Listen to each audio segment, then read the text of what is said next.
And now, ladies and gentlemen, it's time for another splendid installment of Reviews with Russell. Today's episode, Stevie Licks of the Bunny Ranch, April 7th, 2015. Stevie is a licker. This past week, being in town for business, I had the opportunity of partying with my girl Stevie Licks. Stevie is a beautiful blonde girl at the Bunny Ranch. A week new.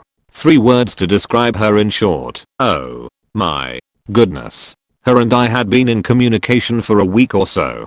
She felt very comfortable with me, so when I saw her it was like seeing an old friend. We sat in the parlor and talked and got to know each other. I bought her a drink. Eventually, we went to her room and talked shop. We eventually came to a fair price and the show began. Being a studly, young guy, and wearing a nice suit, I turned on Spotify on my iPhone, and began to strip for her. That really got her off, as she sat the bed gawking at me, cheering me on. I told her that I accepted credit card.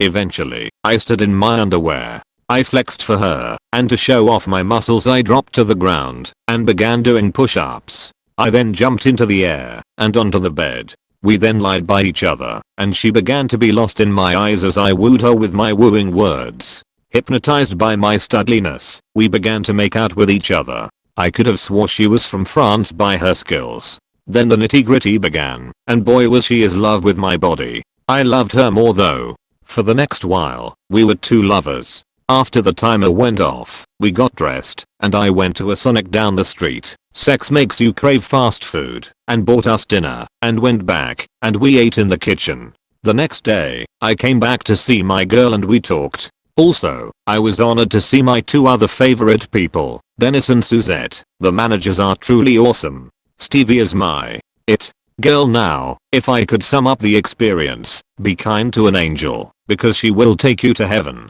I love you, Stevie.